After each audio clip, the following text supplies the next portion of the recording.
Good morning, everybody. Good morning. Welcome to New Day Church. We're so glad you're with us. If you're a first-time guest today, my name is Andrew, and you found yourself in week 2 of a series that we're calling Son of God, and I want to tell you why we're calling it Son of God, okay? It's actually, we're looking at the book of John, the Gospel of John in the Scriptures, and we're zeroing in on the 9 miracles found in the Gospel of John. But it's cool in this book of the Bible. Some people find the Bible hard to understand at times and a little difficult and wondering, what was that really for? What's the why behind that what? What's the meaning? What I like about in the book of John, the Gospel of John, and particularly in chapter 20, John tells us exactly why he wrote down these examples and these illustrations, these instances of when Jesus performed these miracles. Take a look at John chapter 20, verse 31. John tells us, the writer of the Gospel of John, that these are written. We are actually telling you about these because we want you to believe. That you would actually believe in the same Jesus that John saw die and saw him alive. We want you to believe in that Jesus and that he is the Christ, the Son of God. So you see our series name. And what's the reason for that? By believing, you might have life.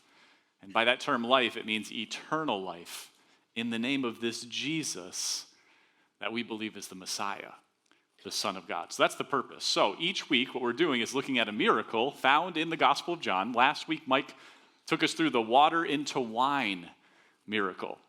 And that leaves us with this week, which we're actually going to be in John chapter 4. So if you have your Bible, you can feel free to open it up, John chapter 4. And it's the very end of chapter 4.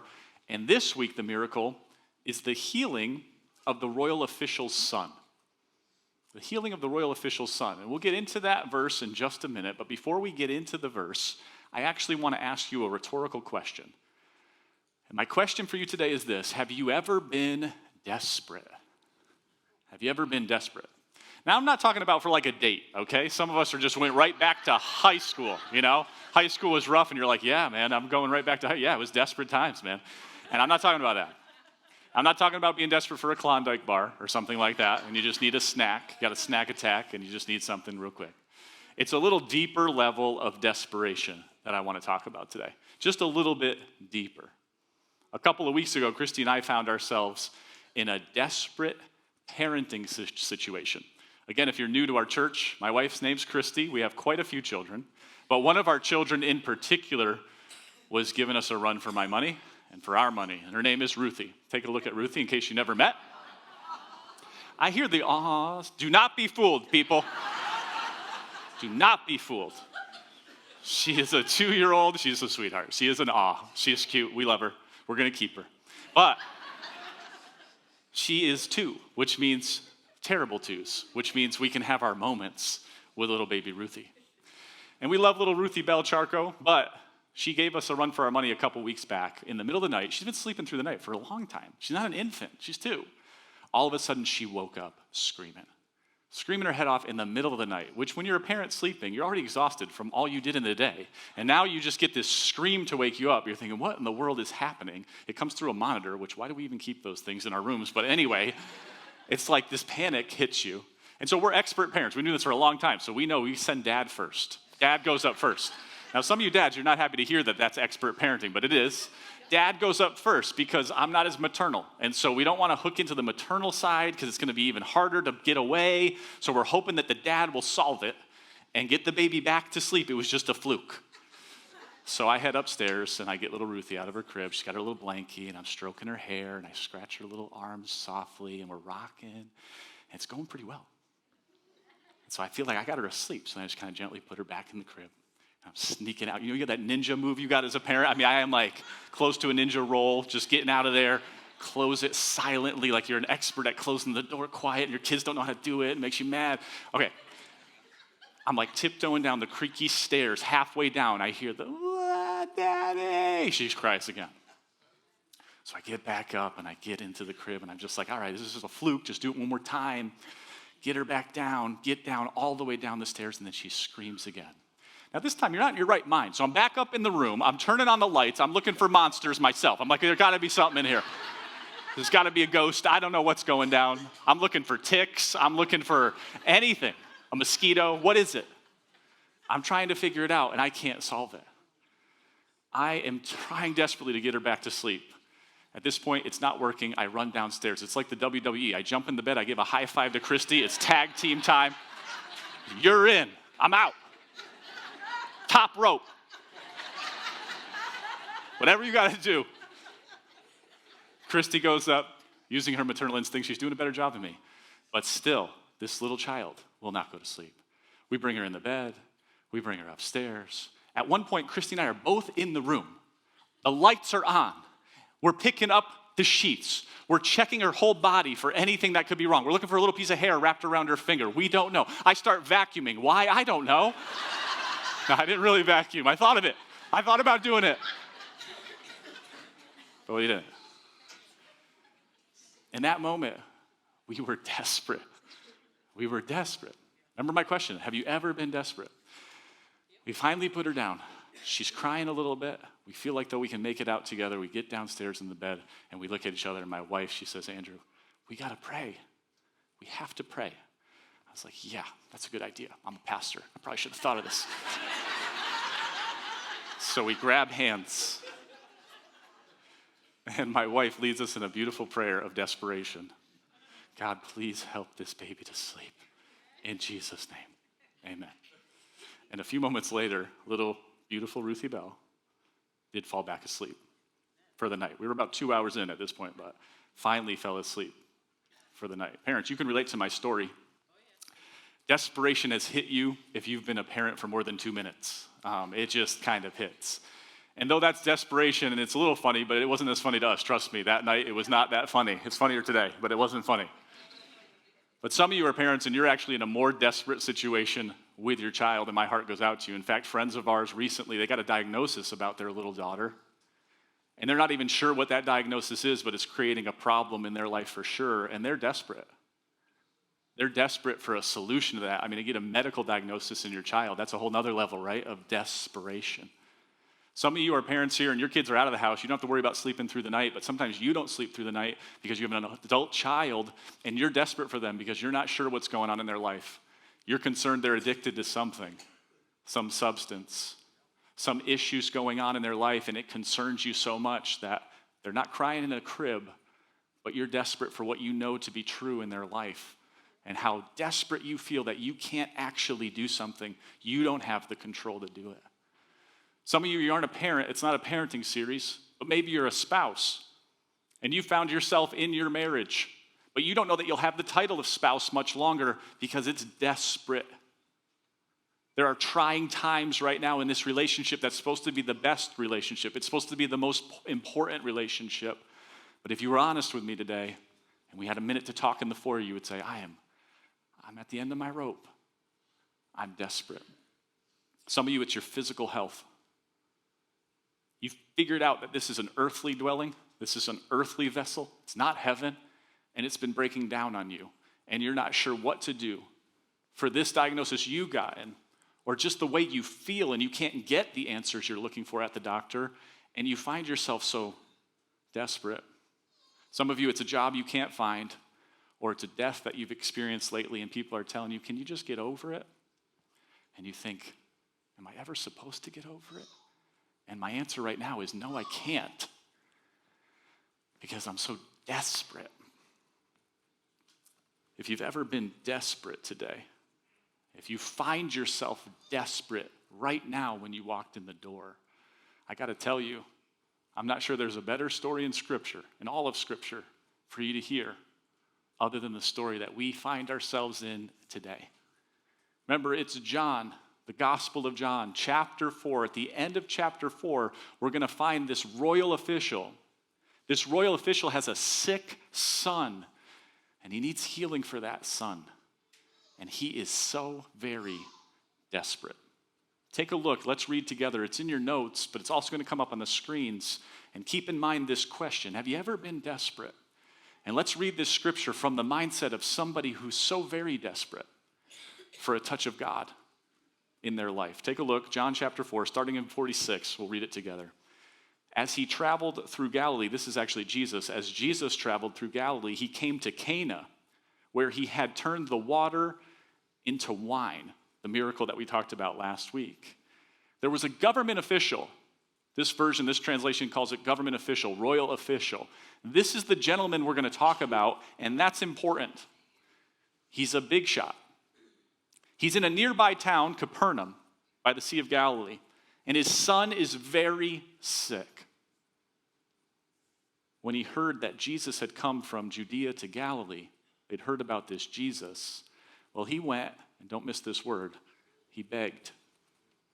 That's desperation. He begged Jesus to come to Capernaum to heal his son, who was about to die. This is a serious illness. He doesn't just have a cold. It's not just some normal fever. It's serious. Jesus asked, and let's keep this verse up just for a minute, guys. Will you never believe in me unless you see miraculous signs and wonders? Every now and then when we read in the scriptures, you just kind of think, and you might read that and think, man, that sounds a little harsh. That sounds a little bit tough that Jesus would say that. Like, why would he say that? And what you have to understand, Jesus said that a prophet's never accepted in his own hometown. When Jesus was around the people that knew of him, knew he was a carpenter's son from Nazareth, sometimes they just kind of mocked him, scoffed at him. And a lot of the people that would show up around Jesus, they were looking for the show. It's like David Blaine Jesus. It's like, show me some of this magic you've got. Let's see the spectacle called Jesus. Do something cool. Jesus is making a statement right there, not to this man, this royal official necessarily, but to the people around that would have scoffed at him. Is anybody just going to believe in me unless they just see these signs and wonders? He's absolutely got a little level of disgust in that statement, but it's for the overarching people that are hearing this message. And let's go on to keep reading. The official pleaded. He hears that statement. There's people around, but he won't be stopped because, don't forget the word today, it's important. He's so desperate. So he pleads with Jesus, Lord, please. I hear what you're saying. I understand you got a little tension here with these people, but please listen, come now before my little boy dies. It's that serious. I need you to come with me. We're 20 miles away. I need you to come down the hills of Cana with me down to Capernaum. Let's get there. I believe that you can do this. Take a look. Jesus told him, go back home. Your son will live. Jesus makes a big statement to this man in these first moments of meeting him. Says, your son will live. And the man believed what Jesus said. The Bible records in that moment, the man believed what he said to him, and he starts home. And you know he kind of believes because he starts home, right? While the man was on his way, some of his servants met him with the news that his son was alive and well. So he's 20 miles away, right? He's going down from the mountains to Capernaum, and his servants met him. And then he asked them when the boy had begun to get better, and here's what they replied to him. Yesterday afternoon at 1 o'clock, his fever suddenly disappeared, and this is so important because of this. Take a look.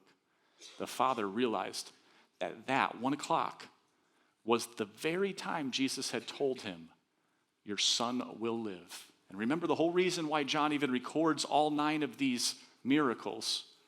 He and his household, this royal official and his whole household, believed in Jesus. They realized that Jesus has performed a miracle. And he, not just him, but his whole household placed their faith in Jesus Christ. Don't miss these words in the first reading of this today together, and we're going to dig deeper. But the first reading I want you to see is that this man begged. He pleaded. Please, Jesus.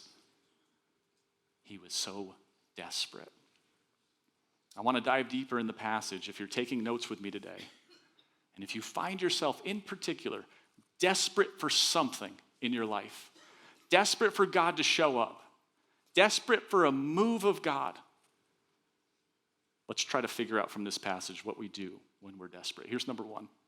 The first thing we do when we find ourselves in a desperate situation is we got to swallow our pride. Number 1, swallow your pride. I told you how desperate we felt with Ruthie a few nights back, right? Well, wouldn't you know that when that was happening, it was right in the middle of our parenting series here at New Day.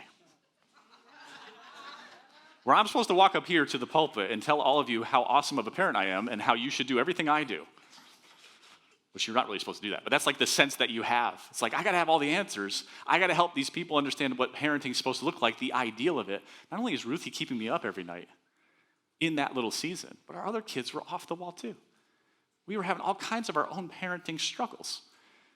And I'm sitting there thinking to myself, what in the world? I'm supposed to have this all together. I got to help our people. What in the world? And then I was reminded of how good it is when God shows you your humanity at times. I once learned that before you walk and get in front of one of these things, it's called a pulpit. Before you get into the pulpit, you know what? When you approach it, you should approach the pulpit with a limp rather than a swagger. Now, I got plenty of swagger, everybody. No lack of swagger. And I think my Heavenly Father knows it. And I think there are times where he wants to just gently and lovingly remind me, hey, you don't have it all figured out, pal. That desperation, that need for me that you're going to share with other people, you better remember that you have it first. You see, when you swallow your pride, you remember for a minute, I need somebody else in this. I don't have it all figured out on my own. But I don't have to fret because Jesus can enter the situation. You see, this idea of humility, swallowing our pride, is actually an important component to the story. I don't want to gloss over this, so take a look at John chapter 4, verse 46, and just look at this one more time. There was a government official. This man that's going to Jesus, he was a royal official. In fact, he was in Herod Antipas's court. Herod Antipas was a governor. But he's also in the lineage, one of the sons of Herod the Great, who was around at the time of Jesus being born, ruled over all of Palestine at the time. You got to know this. Herod's a big deal. Herod Antipas, a big deal. This guy works in his court. This guy's a big deal. He's important. We also know, because we already read through the whole chapter, he had servants. He had people coming to him. This guy had a network. He had status. This guy wasn't a nobody. So keep that in mind when you read through this verse again and as we study it. Somebody working in that kind of a high level. He's got all kinds of contacts. You should see this guy's LinkedIn account. I mean, he knows everybody. It's one of those scenarios. And then what do we find him doing? I don't know if I can express to you how shocking this is. But this guy with all the connections says, I'm going 20 miles north to the hill country to hang out with a carpenter. You're like, what? Didn't you call the physician here in Capernaum? Wait a minute, what, you didn't call the witch doctor? You didn't call Herod's friend? You know what he can do? You what? Yeah, I got to go. Why? He's desperate, but you just need to know, that's a serious level of desperation. I'm heading 20 miles into the hill country for this Jesus I've heard about. His name's out there. This is my only option. I've got to get to this lowly carpenter from Nazareth. I hope you see how much this official had to swallow his pride, because you better believe the people in Herod's court were talking about him. When he decided to walk away, that was a big, big decision he was making about his reputation. There was plenty of people scoffing at that decision. This guy's nuts. He must have lost it. He must really be troubled by his son being ill. But nonetheless, he swallows his pride and he heads to find Jesus. I think there's a lesson here for us if we have the spiritual eyes to see it today. So many of us walk into this room, if we were honest, and we are falsely convinced that we have everything that we need to solve our problems. We are falsely convinced because of what our resume might look like, because of what your IQ score said about you, because of what your LinkedIn account looks like, because of who you're connected to, because of what that little bottom line on your bank account statement says, that we get this false assumption that we have everything that we need within ourselves and our own willpower and our own being to get it done. But you know what I found? All it takes is just a little bit of living before, I don't care what your bank account looks like. And I'm glad you've got money, and I'm glad you've got some status, and I'm glad you got a great job, and you know a lot of great people, and I bet they are great. But no matter how long you live, at some point you find, I'm at the end of my rope. I actually don't have what I need. I'm desperate. I went through the whole resume, and it doesn't address this issue that's straight in front of me. I don't know what to do next, and I've exhausted all of my options. And when we get to that point of life, the Bible teaches us right here that we need to take a lesson from the royal official, and we need to swallow our pride. You might be here today, and you've been keeping up a front for so long, you're not even sure who you are. Your pride has been so front and center. You've been flexing so hard, as my young people would say. Weird flex, but okay. They'd say something like that. But you might be just trying to let people know, I got it all together. Look at me. Look at how well I'm put together. I'm all done up. I got it all just right. But you know deep down, if you were honest with me and you met me in the foyer and you were willing to tell me the truth, you'd say, Andrew, it's a front, man. I don't know what to do right here. I don't have what it takes right here. Can I tell you what? If that's you, my encouragement to you is to swallow your pride today. Find me in the foyer and tell me. Let somebody else know if you can't find me. You don't have what it takes. Take the 20-mile trek to the carpenter in Nazareth. There's an answer for your problem, but it's not in you. You'll see some questions in your notes this week. You can use them in your group or just for yourself. But a great question to ask when you're swallowing your pride. How is God asking you today to humble yourself? If you're desperate for the help that only Christ can give, number one, you've got to admit today you don't have what it takes. Your status isn't enough. Your bank account's not enough.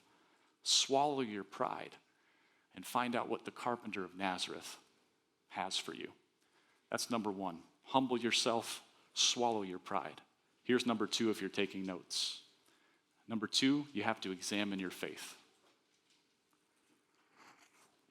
Examine your faith. It's kind of funny to me that it took Christy and I so long to pray the other night. By most accounts, we're pretty godly people.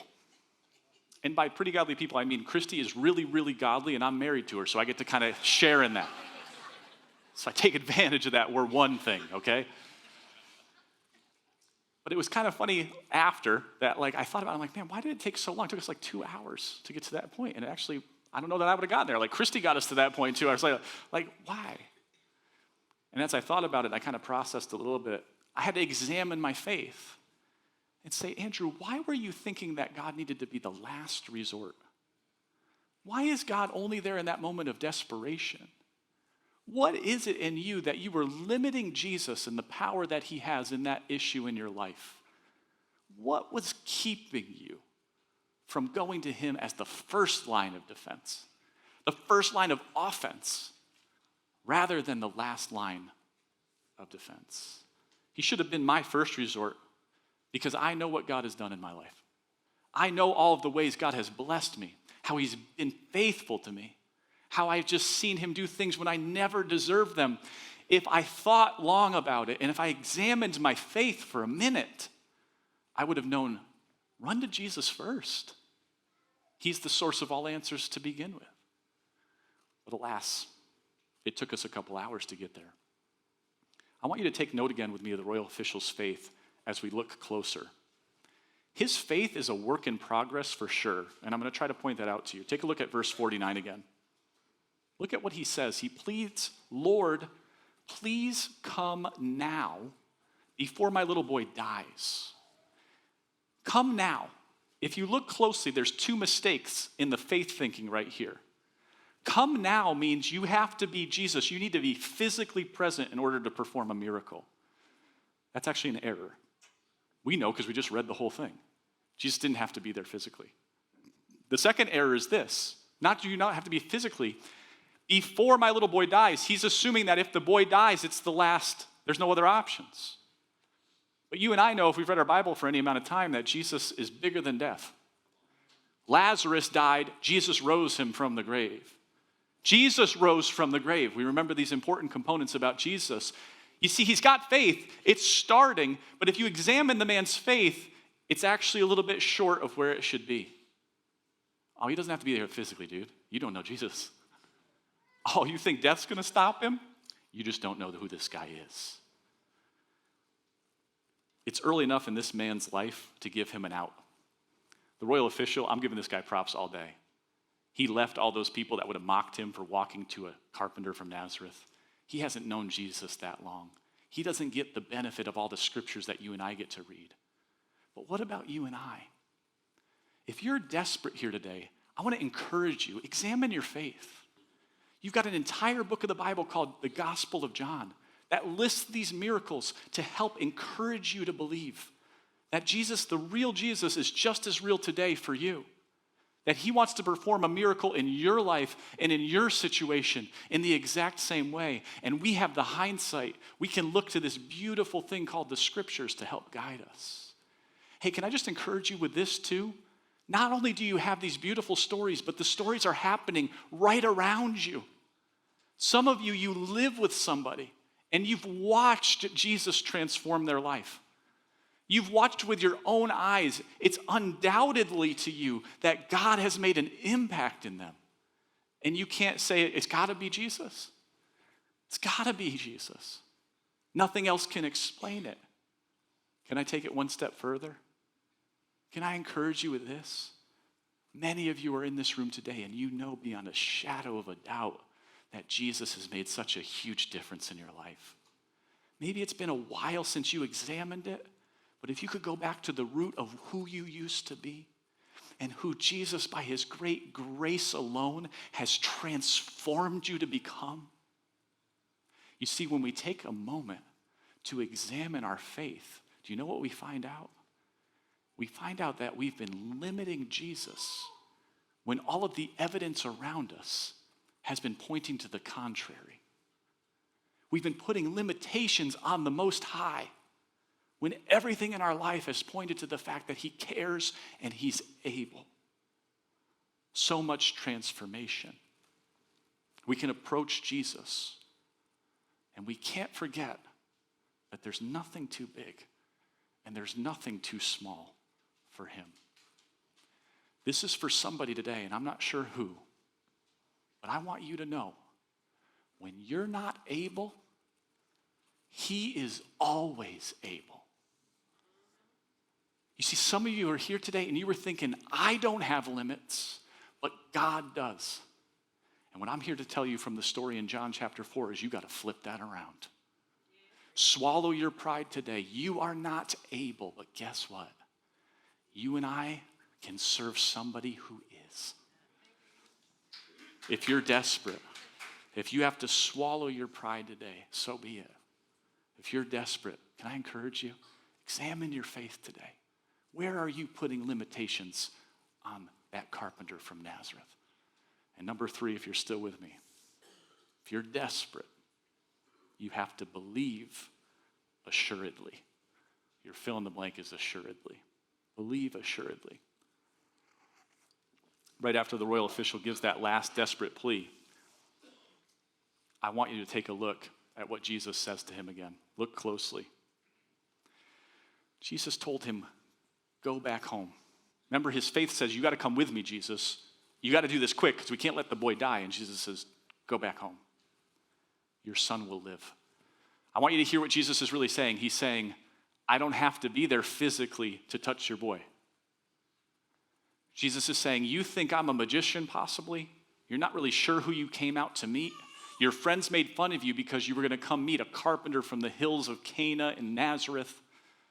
But I'm here to tell you that you think I need to be physically present, but I'm not limited by physical presence. Jesus is saying, I have an omnipresence that can touch you in any place that you're needing a touch of God today.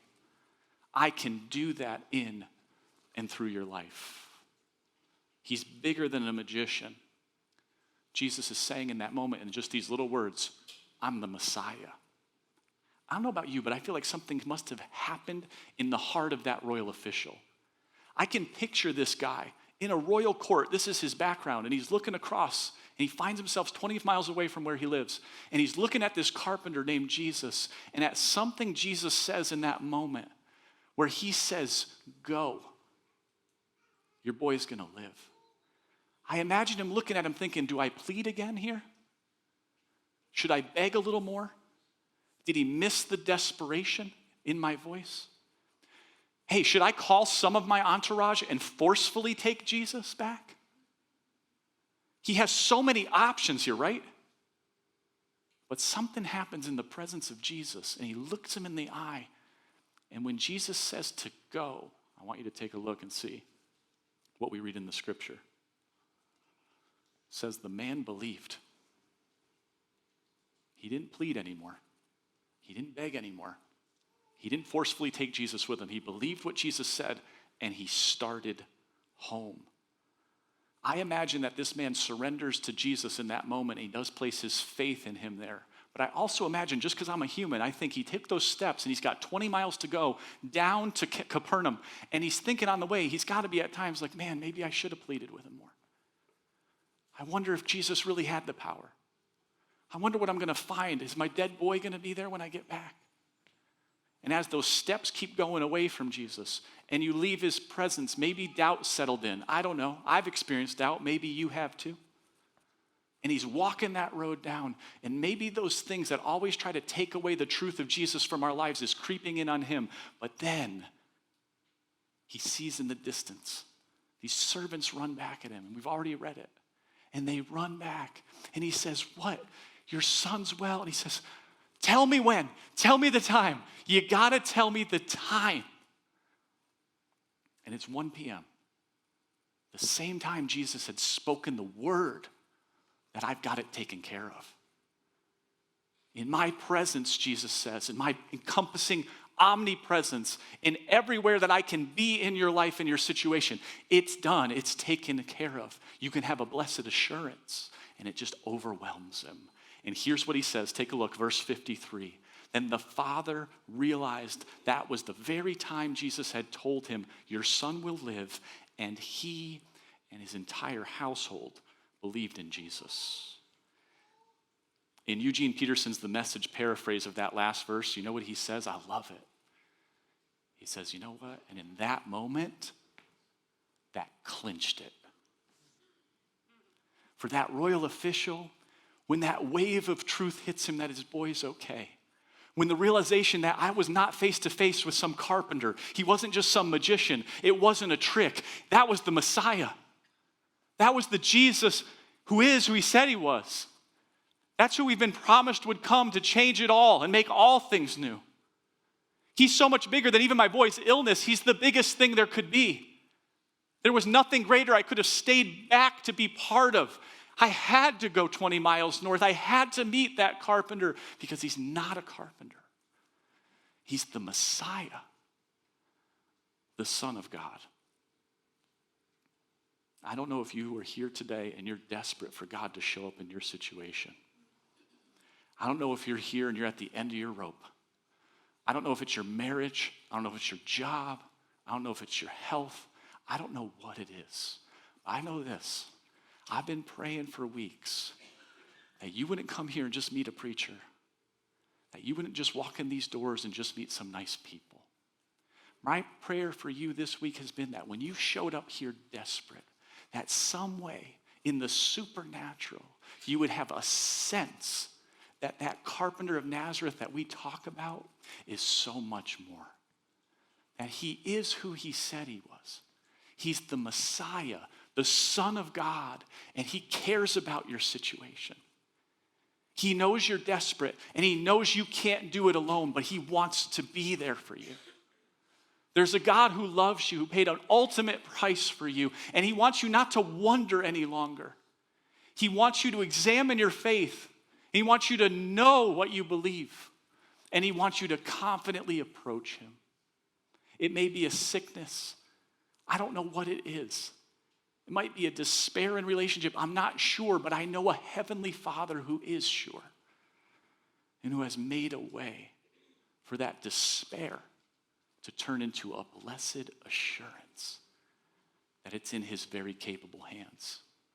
Can I tell you something today? It might not turn out the way you thought, but don't forget, the royal official thought Jesus had to come with him.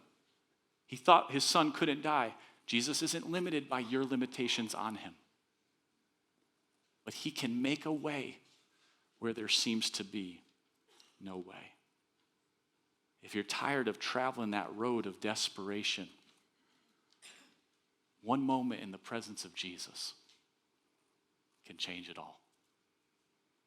if you'll swallow your pride today, if you'll examine your faith where it is and ask God to increase it, I believe that just a moment today with Jesus will help you walk out of here not desperate any longer, but blessedly assured in your belief in that carpenter from Nazareth. But that's not what he's been, right? That's what we thought he was. But who is it? Where's your assured belief? Not just a carpenter. It's Jesus, the Son of God. Will you bow your heads and close your eyes? I want to pray for you today. Heavenly Father, we hear your word and we're so thankful for it. We have no excuse because you've given us these words so that we might believe. Not just in some cool magic or some kind of trick or some good man that used to live 2,000 years ago. No, Lord. I pray for an understanding of your presence in this room today. God, I pray that people would know today, right now, that not only are you alive and well, not only is your presence available for them today, but God, that you are assuredly at work if they would reach out and if they would believe. God, for those that haven't placed their faith in you, God, I pray that they would. God, let them put their faith in Jesus, the Messiah, the Son of God. And God, for those friends of mine who have walked in desperate, I've been there. God, I pray that they would swallow their pride, whatever it takes. God, help them examine their faith. Help them to stop limiting you, God, where they've been limiting you. Turn that around on its head today and let them walk out of here with their shoulders out. God, with their chest out, with their head up, God, let them know that assuredly they've placed their faith in the very capable hands of Jesus, the Son of God, and it's in his name that we pray all of these things. Amen. Thanks for listening to this podcast. To learn more about our church, visit newdaychurch.cc. If you've been blessed by what you've learned and would like to support our ministry, you can give a one-time or reoccurring gift online at newdaychurch.cc/giving.